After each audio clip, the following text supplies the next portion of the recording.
It's noon here in Ventnor City, New Jersey, and 9 a.m. in, well, different parts of California, believe it or not. And this is CarEdge Live for Friday, August 29th. I don't know, is this the Friday of Labor Day weekend? With your hosts, me, Ray in Ventnor, Mario, he's in the San Diego area, and Justise in Sacramento. How are you gentlemen doing today? Great. Yeah, good. Yeah, doing well. It's not too hot yet, but it's going to get there today.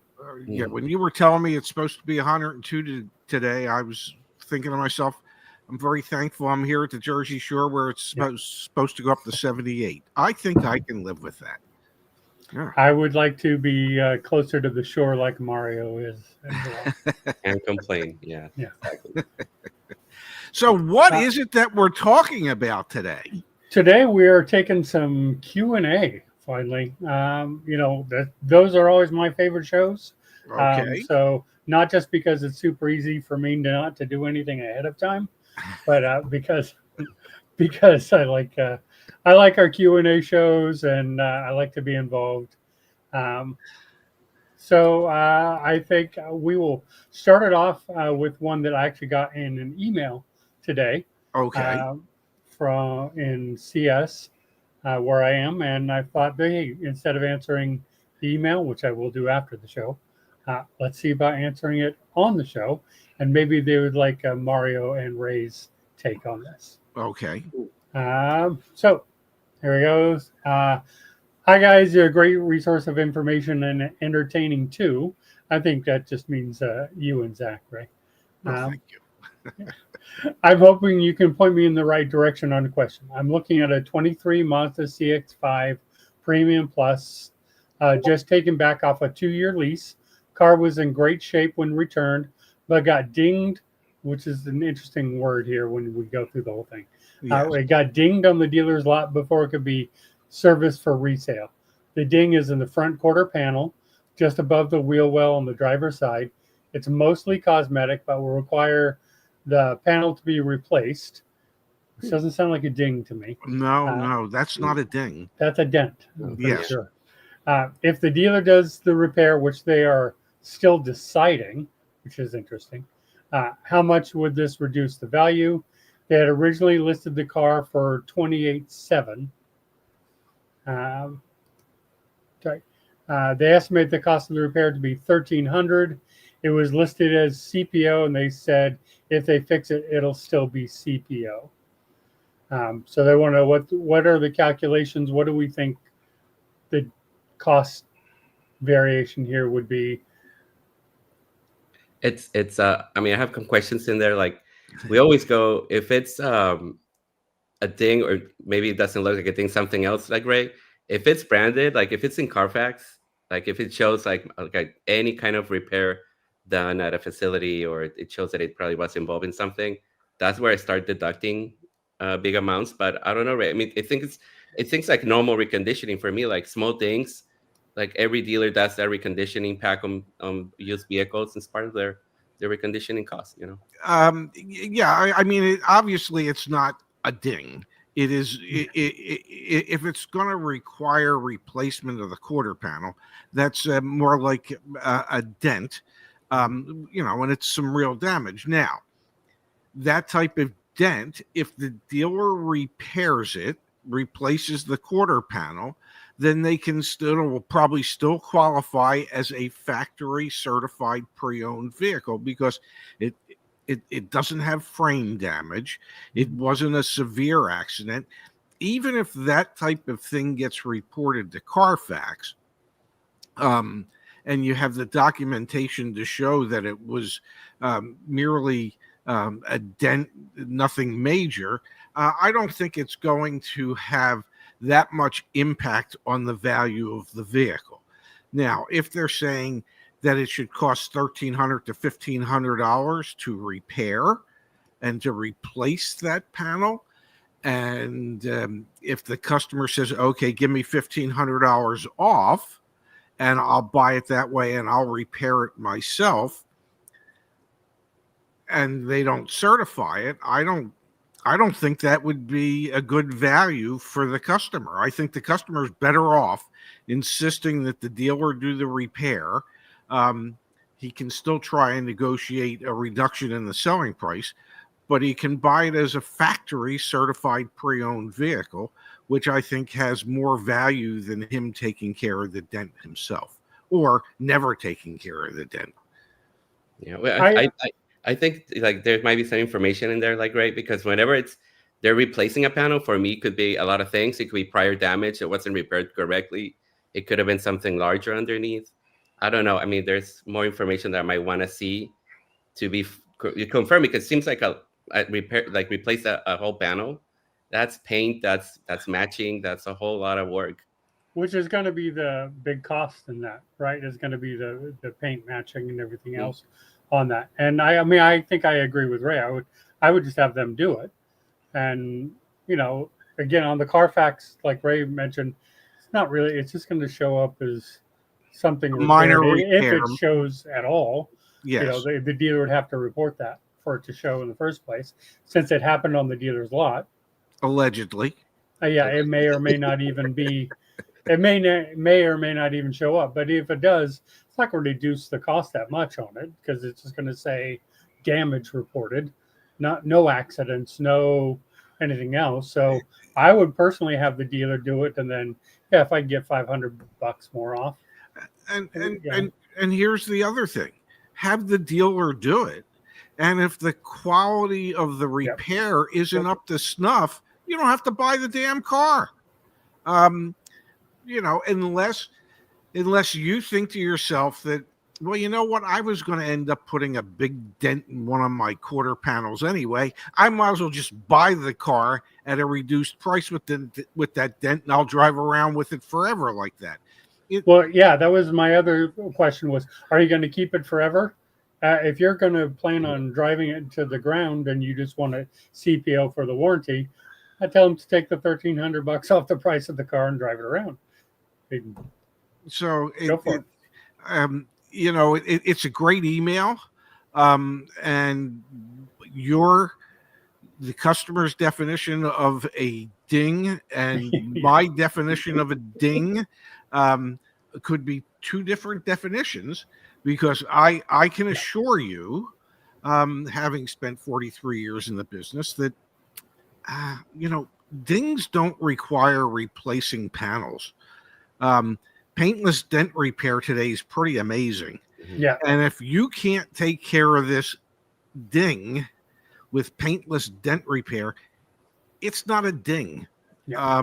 So, maybe pictures, see if you can get some pictures of it. But it in my mind, it really depends on what his ultimate goal is, how long he's planning on keeping it. And, if it's the type of damage where he would say, I would never fix it anyway, and he can still buy it certified and he can get a price reduction for the ding or dent, then, maybe he's better off just taking that price reduction, keeping a CPO vehicle and driving it into the ground. I agree. Before we move on to the next question, Rich here has first off, my name is with an S, but thank you. This is in honor of Zach. I tried to find a sports jersey to wear and realized this is the only one I own. Can I say something stupid about sports jerseys? There was a comment yesterday about, Zach, do you have any idea how many fans you're going to lose, how many viewers you're going to lose because you were wearing a Dodgers jersey? Well, here's my comment to that commenter. Get a life, okay? Just get a life. I mean, who really gives a damn what jersey he's wearing? And it was literally a jersey that he bought, a special edition jersey that he bought in Japan when he was there, because I don't know, they're kind of excited about Shohei Ohtani in Japan. So, he wears DC United soccer jerseys. He wears that Dodgers jersey. He wears all kinds of jerseys. Who cares? Is the content any good? I don't care how he dresses or how Justice dresses or anybody else dresses. And any commenter that's going to base whether or not they watch these videos and these shows based on a shirt or a jersey, get a life. Just get a life. Yep. I agree. I like, there's if people don't know, there's a rivalry between, is that my shirt above my head? Yeah. It sort of showed up there for a second. That's Tom Selleck trying to peek in on us right there. Yeah. There it is. But there's a bit of a rivalry between Boston and New York. I think so. And I wear this hat all the time. And I've only ever had one person, actually, back in our consulting days, Mario, remember we used to do the phone calls. One guy hung up with me because I was wearing the hat. That was it. And I'm like, well, I'm not going to give you a refund for that because you don't like my hat. I mean, like, there's sometimes it goes a little bit too far in some of those. Like, root for your team, but we're really going to go that far that if you're wearing a Dodgers uniform, a jersey, like, he's not a Dodgers player.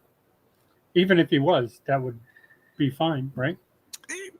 We get a little too polarized, I'm sorry. It's just, base whether you're going to watch this stuff on the value that you get out of it. And if the only value you get out of these shows is how Zach and I or Mario or Justice dress, well, really, there's something wrong with you. Yeah. There just is. I'm sorry. I'll be good now. But I had to say that. Yes, I guess it's been showing up because it's picking up the red in my hat, and then when I sit right, it's picking up the red. There it is. Yeah. So I try to move over there. Sorry about that. All right, on to the next real question here. We got a few great ones. Okay. So Anthony here says, I'm in the market for a Civic Si. Hey, Mario. Manual transmission. New or used, what is your advice for shopping for a niche car with such a high residual value? New is dealer market of 2,000 to 3,000. Is that still right, Mario? Still 2,000 to 3,000 on the SI? On the SI, that seems a little bit high, but it would be super tough to get MSRP on those. It seems ridiculous that it shouldn't, but it will take a whole lot of work to get MSRP. There's just a limited supply of those still. But on those, first that you get new, you don't get used, right? Those gonna be overpriced in the used market. It's not worth it. It makes more sense to financially to get that new car financing instead of the used car financing. Since the price is gonna be so similar, so that's an easy one. But I definitely think that's a bit high markup. That seems like a type R type of market, like 2,000-3,000 in some regions, right? In California, especially. I mean, I'm gonna say California. Yeah. It's California. Selling California, anything that's SI, CTR, it's going to be super tough. You got to go outside of the market to get anywhere close to MSRP, but it's doable. It's possible. And even with shipping, that tends to be cheaper to go out of state, even have it shipped in, than to buy here. Although, isn't it a bit of a pain in the ass in California to bring a car in from out of state, a new car? Well, I've done it like a lot of times. Yeah. I mean, you have to deal with DMV, right? The smog it and get maybe go one time to a DMV. Yeah. But besides that, it's okay. It's a hassle to buy it in California and try to drive it outside. Yeah, it's harder to ship out than it is to bring in. Yeah. Okay. Because if the wheels, the rule is if the wheels touch ground in California, you got to pay our tax. Wow. Okay. So if you have it shipped out of California, you got to have it picked up on a flatbed. If you fly in to drive it out, then the wheels touch ground in California, you got to pay our tax. Gotcha. So you can buy it in California and ship it, but you can't buy it in California and come in and drive it out of state. You can. You just but you're just going to pay California tax. Yeah. Okay. Yeah. Interesting. So Ray, why did you lease the CX-30 versus a CX-5? I didn't need something as large as a CX-5. I came out of a mini country clubman all four S.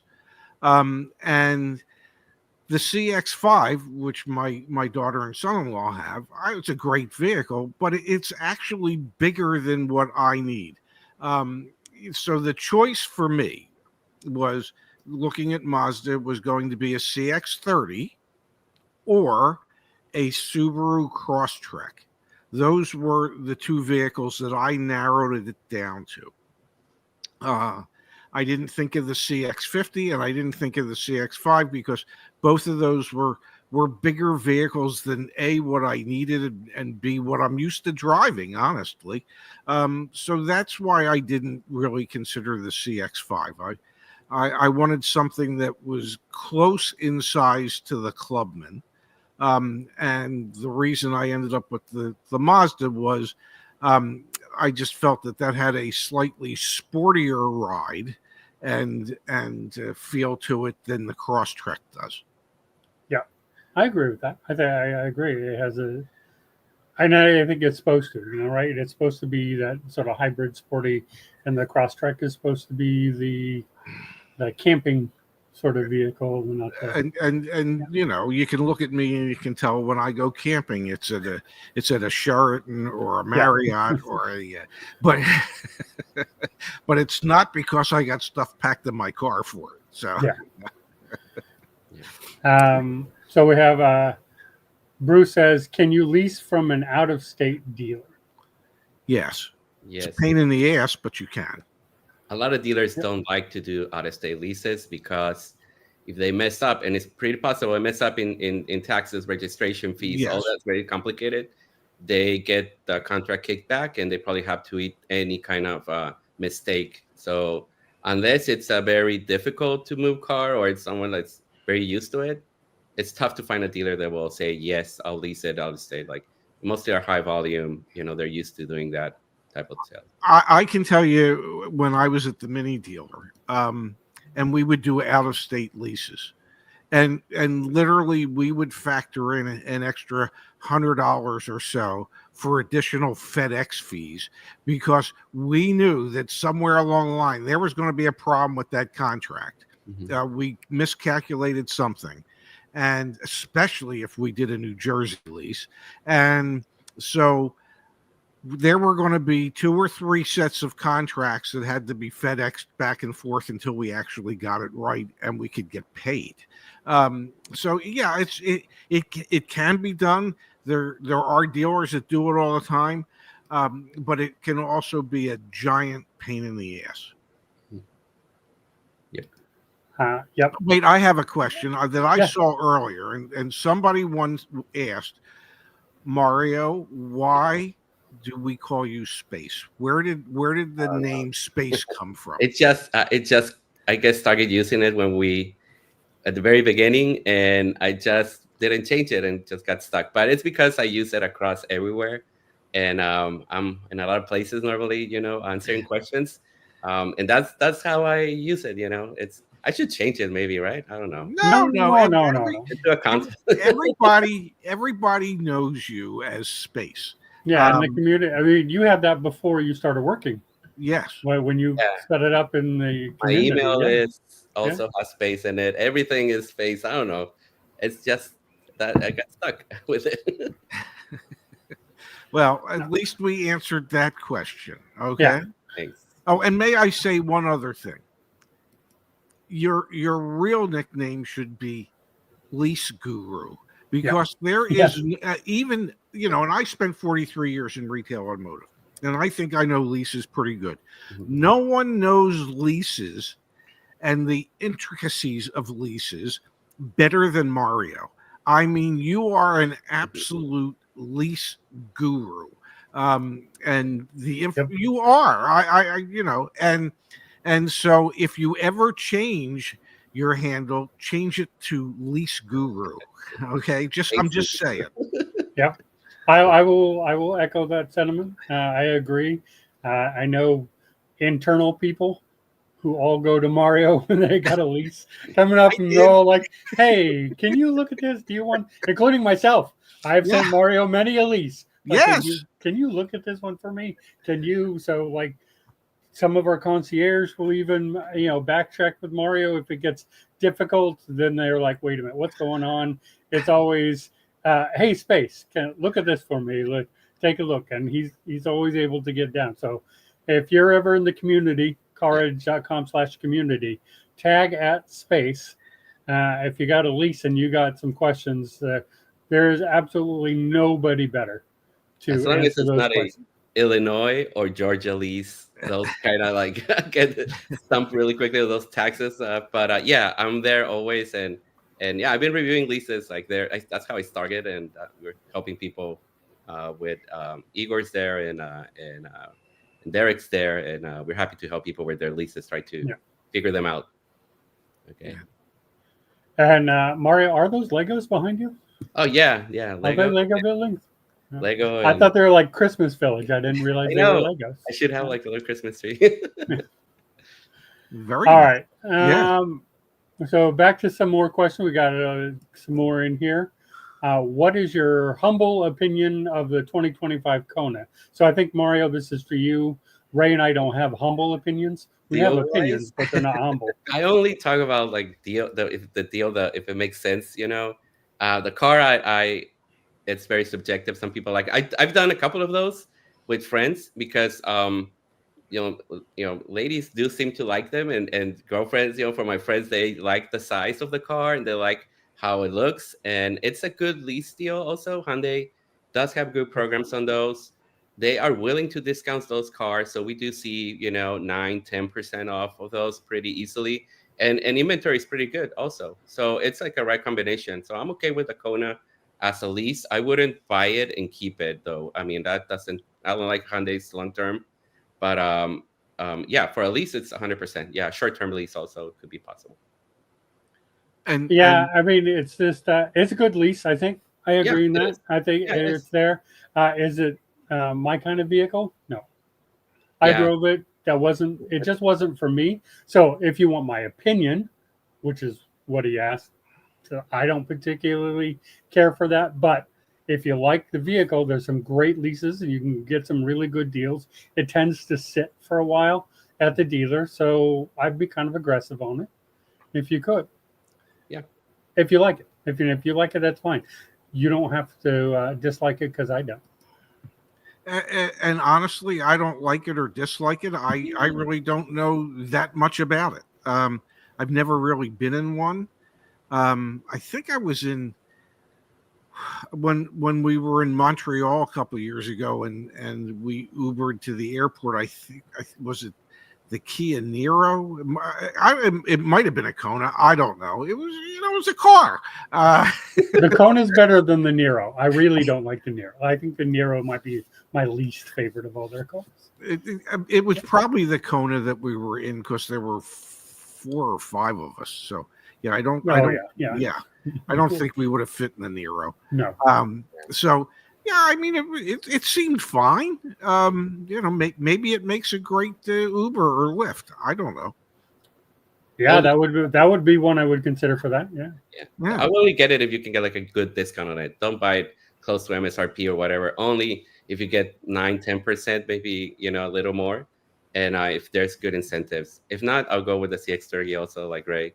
Better driving, nicer, and a true automatic, not a. Yes, yeah, that was the other thing that I liked about the Mazda is it is a real automatic transmission and not a CVT. Although our Clubman, Ray, that we used to have, yes, it's CVT, right? It's a weird transmission, right? I think that was a real automatic, wasn't it? Oh yeah, it was. I guess so. Yeah. Yeah. I didn't like it though. So. Yeah. Well, I mean, in fairness, Ray drove it 150 miles the whole time that he owned it. So who knows? I did turn it into the dealer with 8,997 miles on it. And that was 3 years? I traded it in a couple months early because of the tariff situation. That I didn't want to find myself struggling to be able to find a deal because tariffs had raised prices so much. I mean, literally, I had dinner with friends last night, and they're asking me, well, what's going on with the price of cars? And, as we all know, the prices are going up. And the only hope at this point is that interest rates come down enough so that the average car payment can stay the same, even though the amount you're financing has gone up slightly because the prices have gone up slightly. It is a tough time, or will be a tough time, to be able to find decent deals, I think, moving forward. I could be wrong, but God knows I've been wrong in the past in my predictions. But I mean, can you predict anything these days? I can't. No. I can't.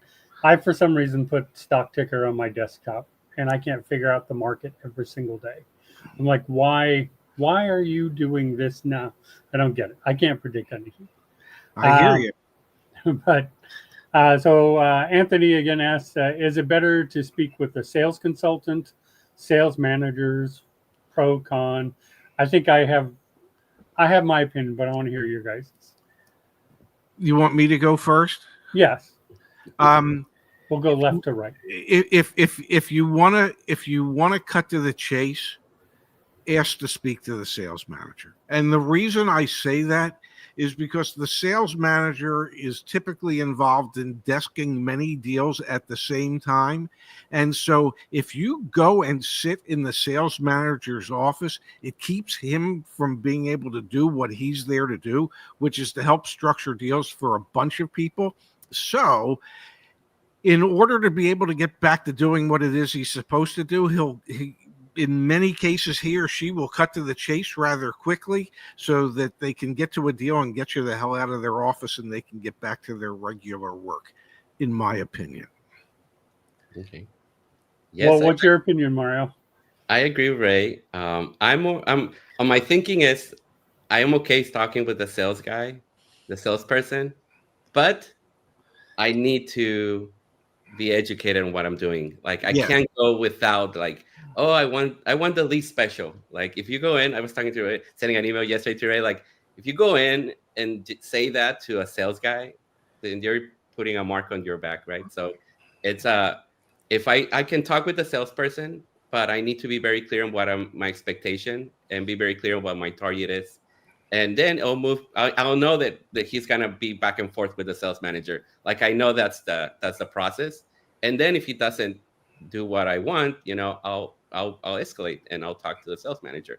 So the sales manager knows that I've been working with this guy and I couldn't find a resolution, and I'll give him a chance. But I normally don't go straight to a sales manager. And Ray, almost everyone wants to call themselves a manager now at dealers. Like everyone's a manager, and so it's kind of like, is he really the manager? Is it just a title, right? I don't know. Yeah, in lots of dealerships, they have floor managers who aren't really desk managers or sales managers. They're just guys that float around the showroom trying to assist the salespeople that are having trouble. But they also have no authority to really be able to do anything. So I am, I kind of more on Mario's side of it, and I think Jerry said it best before I could say it. So thanks a lot, Jerry, stealing my thunder here. If you're aggressive in your negotiations, you end up talking to the desk manager quicker than if you ask for one. I know a lot of dealerships that I've dealt with, and my old dealership, if you came in and said you wanted to talk to the manager, they would just send you to the salesperson because there's a process for a lot of these dealerships to go through. So you may not always get to the sales manager right away. Will you eventually talk to them? Probably, if you're negotiating there. But I always start with the salesperson, do the whatever process that is, and then sort of work your way up. Exactly as Jerry said, when you're aggressive enough, you'll get there pretty quick. Look, and truth of the matter is, most stores have what is known as a TO system. And TO stands for turnover. If the salesperson can't close the deal, there is someone that is going to come in behind that salesperson to close the deal. Could be a floor manager, could be a team manager. And if that person can't close the deal, then it'll probably be a desk manager or a sales manager, because most stores believe in multiple turns. So multiple TOs, But if you're working hard to try and negotiate a deal, at some point, yeah, a sales manager's going to come out and chat with you. But I remember one time when I was helping a friend get a car, and we started with the salesperson, and he's going back and forth getting pencils, and I said, why don't we just shorten the trip? We're going to follow you this time. and we forced ourselves upon the sales manager, and that really sped up the process. Let's face it, dealerships don't ever want you to, as a salesperson or as the customer, to take away their controls. And so sometimes if you force your way into a sales manager's office, they don't want to look foolish and just throw you out. So they're going to work with you quickly to get to a deal so they can get back to doing what it is they're paid to do. Yeah, I mean, look, it's sales managers are human beings, and from what my experience is, Some are. It's easier, but it's easier for them. Tell me if I'm wrong here. It's easier for them to say no to the salesperson and go tell you no. Oh, absolutely. Than it is for them to sit and say, look you in the face and say no to your eyes. Absolutely. Because they are human beings and they don't want to do that. Yeah. It's and I think that's a big portion of why it's set up like it is. Because then the sales manager could tell the salesperson, no way, go tell that effing BS to, and then they just have the salesperson go deal with it. I know that's what they did to me in the box. And I had to go back out. But, I think that's the way that works. If you get them in person, they're going to roll over a little bit easier. Well, and let's face it, the reason the sales manager's there is to figure out how to make the deal. Okay. That's his whole, that's his or her whole purpose of being at the dealership is when you have somebody that is serious about buying a car, it is the sales manager's duty and job to figure out how to make that so. You never want to be able to, or you never want to have to say to your general manager or the dealer principal, yes, they wanted to buy a car, I screwed it up, and they left without one. Okay? Because the owner doesn't want to hear that, and the GM doesn't want to hear that. So it is incumbent upon the sales manager, if they have someone serious, to figure out how to make that deal so that the customer goes home in that car and doesn't go home in the car they originally drove there in. So it puts more pressure on the sales manager to figure out a resolution that, well, results in the sale of an automobile. Yeah. All right. Next one. Any tips for negotiating a lease deal on a truck that isn't on the lot? I have an OTD price on 2 different trims. Okay, well, what you really want to, and the out-the-door price is important, but on a lease, what's more important, okay, is you want to negotiate a discount off of the MSRP. And can you do that on a truck that isn't at the dealership yet? Absolutely, you can. The negotiation takes place as if the vehicle is there, so that you've established what the selling price to the lease company will be. Because remember, the bigger the discount you get, the lower your payment's going to be, because you want to make that vehicle as inexpensive as possible for the lease company to purchase on your behalf. Does that sound about right, Mario?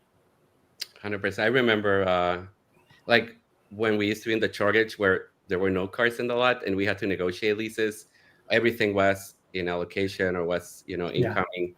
And it was different because you need to, I mean, for me, it's like, how can I lock in something that's really important that no one knows and no one negotiates, which is the money factor that changes each month. And they're going to say, well, we can't commit to a number because it could change in September, right? Mm-hmm. But at least you can put it in writing where they're going to honor, they're going to honor base rate, right? So I remember doing that back in the days. Now it's not so common because cars are more plentiful, but they would touch on that subject, right? So I agree on the price, right? This is the price, but are you going to honor base rate based on my credit, on my credit rating, right? So no markups on the, because once it's there, Ray, and it comes in and you've been waiting for it, they're gonna say, "Oh, here it is," right? With a 40 basis markup, and that's another $1,500, or it could be another $1,800, right? And then you can't do anything about it, because take it or leave it, right? So yeah, you have to agree to the parameters yeah, as to what it's going to be. And many of the manufacturers, I shouldn't say many, some of the manufacturers, two that I can speak of that I know of because I worked in the dealerships, BMW and Mini, oftentimes will let a customer lock in the buy rate, lock in the rate and the term and the residual percentage on an incoming vehicle. So if the program expires August 31st, but the vehicle isn't going to be in until the third week of September, BMW and Mini will lock them into the existing program that expires August 31st. So there are some manufacturers that will do that. Not all, but some. Some, not all. Yes. That's important. So is it, maybe Mario, you know this one, I don't know this one. Is it better to lease the IQ at the end of the year or stay away since it hasn't been selling? I don't think there's any major quality issue. I think it's a price issue, right? And why people are staying away from that.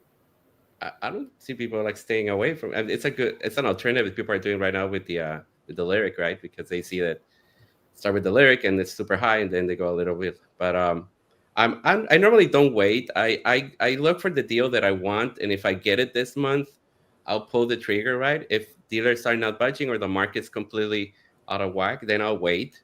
But it's for me, what are your expectations? What is your number? And I'll tell you if you should wait.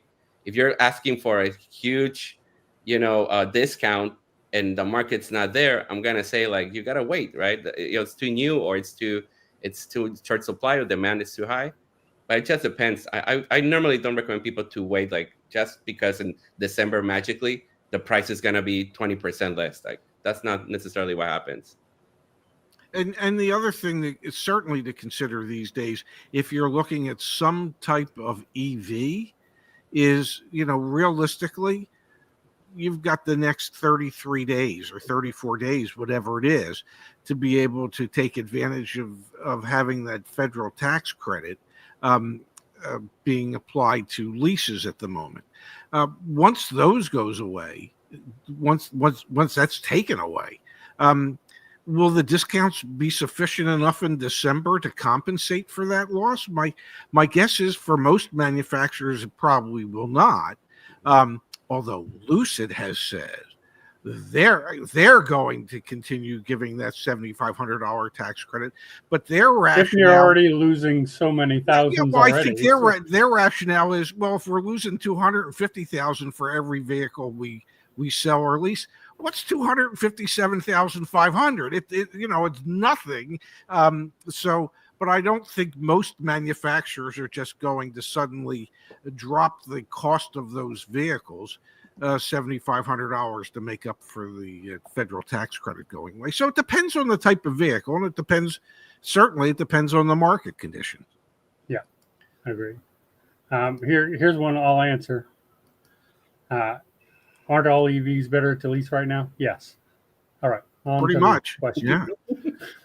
And the caveat to that is, if you are an EV person and you know that the EV that you're looking at is something that you are going to keep for the next 8 to 10 years, then the depreciation doesn't matter to you. Just buy the damn thing. Well, if you are on the fence about an EV and you want to make sure it's the right vehicle, then look at one of these really inexpensive 24 to 36 month leases and dip your toes in the water. And this way it gives you an opportunity to see if it's something that really fits your needs. And there's certainly light at the end of the tunnel if it's a 24-month lease. The commitment's not all that long. Hell, the commitment's probably less than a lot of marriages last. So, don't worry about it. I would say this, to piggyback on that and flip it a little bit. If you are looking to buy buy one that just came off a 24-month lease.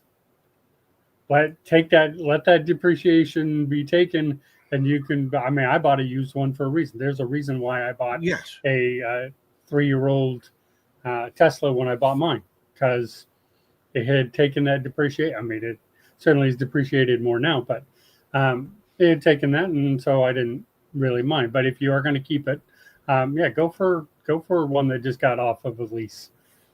They're great buys. And then, Ray, can you speak to the sales training process at dealerships? Well, I can tell you what mine was. Commission structure, consistent customer service. Do you feel that will be an issue in the future? It depends on the dealership, and it depends on the dealership group. A lot of dealerships, when they hire somebody, will simply say to the salesperson, all the brochures for the cars are over in the rack over there. Please take a brochure for every model, read it from cover to cover, so that you can be conversant in what each one of these vehicles has. And by the way, the stock numbers on the cars are in the upper left-hand corner of the windshield. The key machine is over here to your left. And here's your dealer plate. Grab a key, go sell a car. And for a lot of salespeople, that's the training. And then there's other groups that literally will have 3-4 weeks of training for salespeople.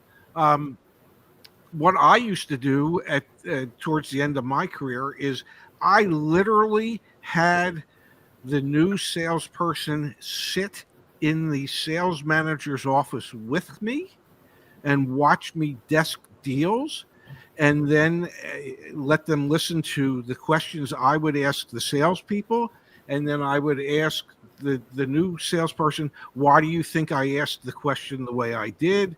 Why do you think I was trying to get that information? And so after 3 or 4 weeks of that, the trainee had a real good understanding of what it is that a sales manager needs in order to be able to put together a deal for the customer. Commissions, most stores, it's a percentage. In some cases today, they pay salaries so that the salespeople don't have to be quite as money hungry, because they know they're getting a salary, plus they'll get bonuses for the number of cars sold, things like that. Every dealership talks about customer satisfaction. Very few dealerships actually do anything about it other than they talk about it. So, yeah. And Jerry says most dealerships only train with required manufacturer training. If that's true, then I gotta say Toyota doesn't require very much. Because I would tell everyone who doesn't know, Ray trained me, and I had never even met. I just watched YAA videos. That is how I got trained on how to sell cars, because my dealership handed me a brochure, yes, told me to read it, and then walk around Camry and sell to my general manager. So I was trained for the 2 hours it took me to go through the brochures, memorize everything, and do the walk around. And an hour of that 2 hours was me waiting for the GM to be available. That was my training. Yeah, I worked for the Penske organization, and before Penske bought it, it was a somewhat large local dealer group in the Phoenix area, and the principals believed very strongly in training, and we literally had a training department. And what I mean by training department, we had trainers for both sales, parts, service, every aspect of the business. And if you were a new sales hire, regardless of your experience level, there was a 2-week sales training that you were required to go through with our sales trainers before you could come to the dealership and sell cars. And so, every group does it differently, but the groups that are serious about selling cars and developing some type of customer loyalty understand that in order to do that, the customer has to be talking to somebody that knows what the hell they're talking about. It's it's pretty simple in reality. So just two more things before we go, because we've already eaten up 45 minutes, believe it or not. Not a big surprise with the way I run my show, but that's okay. Because I've accepted it. I hope you all accept it now too. So we have this comment here. You walk away with a car at the dealership is dumping for joy because they just robbed you 2, 3, 5,000 for weaseling money out of you. I see this all the time. There is something out there in the ethos, and I know I used to believe this, that thinks that dealers are making $5,000 on a car. And I can assure you that is not what's happening there, especially on a new car in particular. Even today, probably new car gross profits are higher than they've been, but they're still not approaching the $4,000 and $5,000 level. Unless you're buying some type of niche vehicle or specialty car. In the day, for mass market brands, an average gross profit on a new car was somewhere between $200 and $300. Nobody wants to believe that, but that's what it was. Much like grocery stores, grocery stores take in a poop ton of money, but about 3 cents out of every dollar makes it to the bottom line. Well, in an automobile dealership, it's about 2.5 cents to 3 cents out of every dollar. So the whole idea is you need volume because you're not making much per vehicle sold typically. So yeah, there are people that are under the impression that dealers are making $5,000, $6,000, $7,000, $10,000. I want 40% off. Okay, I want to be 5,700. Okay, neither one of those things is happening. You're not getting 40% off, and I'm never going to be 5,700, even if I wear lifts. Okay, it's just not happening. It's not rooted in reality. But it is very common. Like I wasn't trying to call that person out because no. I brought it up because it's very, very common. This thought, I got it when I was at the dealership. I thought it before I went to the dealership, and then I saw my commission check and went, wait, what? Yeah. That that's not it. And I learned, it's the service department that makes the money at the dealership. It's certainly not the sales department very much. There's a reason that dealerships shoot for 70 to 80% service absorption. And so when you hear the term service absorption, what that means is in a well-run dealership, the service department will be able to produce enough profit to absorb 70 to 80% of all the profit in the dealership, okay, of all the costs in the dealership, so that there are stores out there that will operate at 100%, 105, 110% service absorption. So what that means is that the service department produces so much income that any profit from new and used cars is on top of what the service department has already produced, and they've already produced more than 100% of what it takes to cover all the expenses. So it all comes from service. Service absorption is such an important concept for a dealership to be profitable. And part of why, not the only reason, part of why dealers don't like EVs.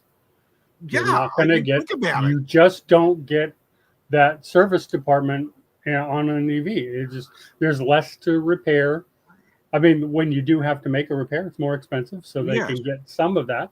But there's just like, you're not coming in for, regular tune-ups and oil changes and all that. So they just don't like them. They're not getting, and as we've seen, Mario, I know you saw this when we first started doing the EVs, the MSRP and the invoice on many of these EVs is the same. Yes.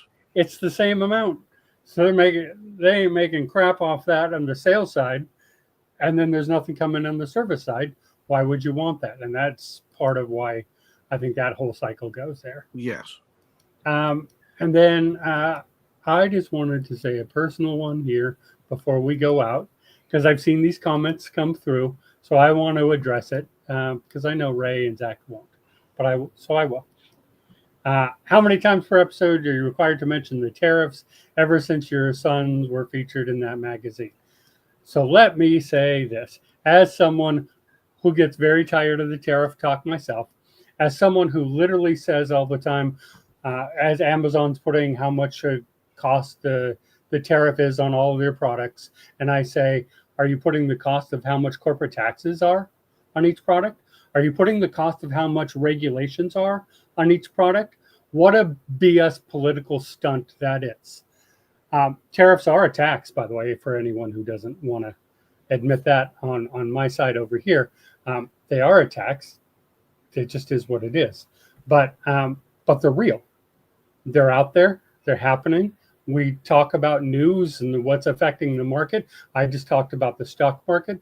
That has something to do with tariffs and the uncertainties. So I think they're going to mention it as long as it's impacting things. I get tired of talking about tariffs or hearing about tariffs. I know Ray gets tired of talking about them, but they are what is affecting the market right now. Just like during the pandemic, when we talked about part shortages and chip shortages every day, is we got to talk about what's affecting the market and what's moving things. Right now, it is tariffs that's moving things.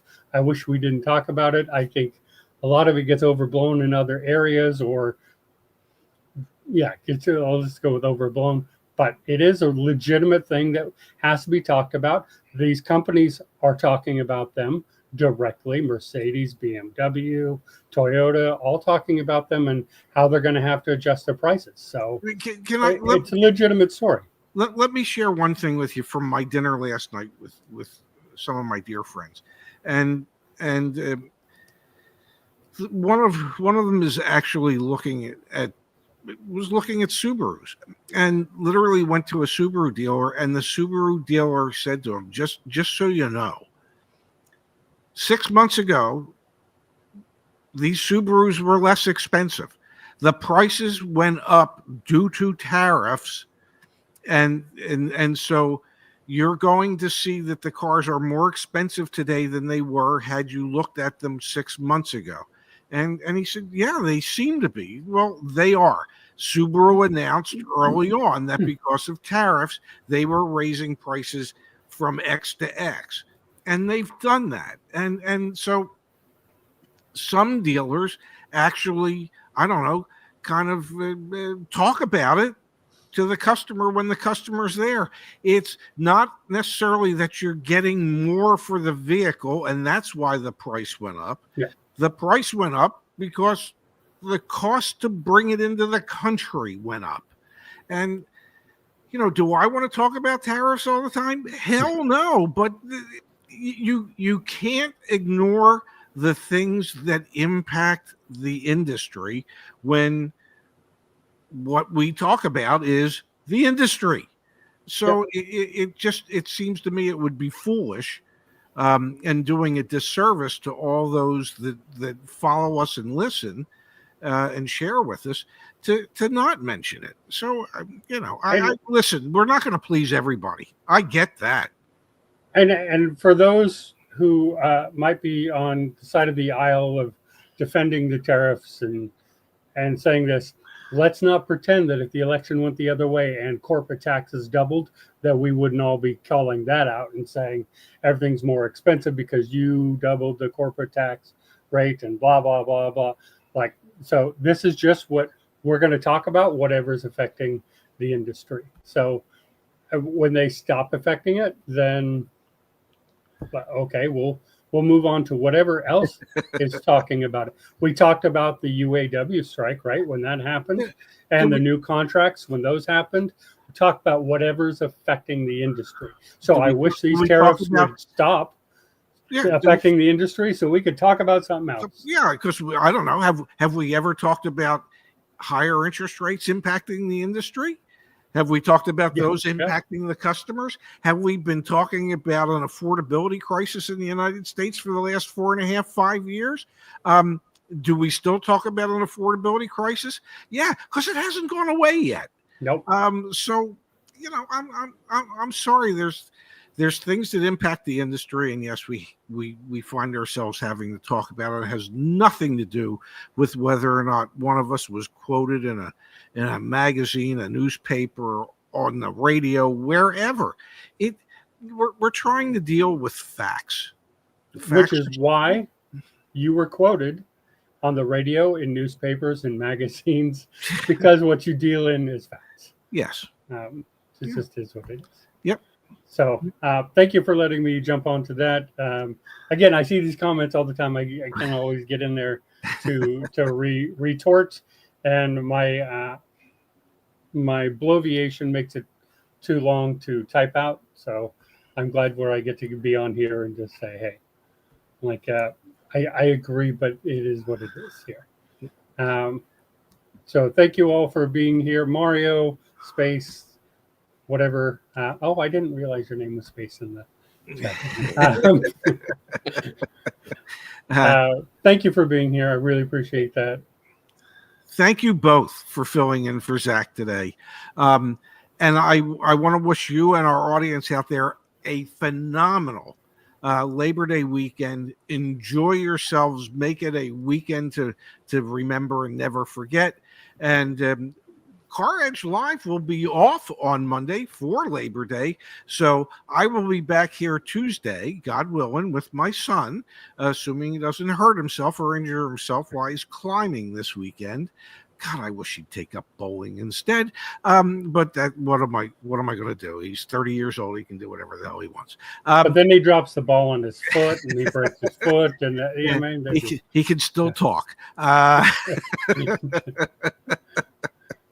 Anyway, thank you both for being here. Everybody have a great weekend, and Zach and I will see you back here on Tuesday. Thanks, Bye, Mario. everybody. Thank you, Justin.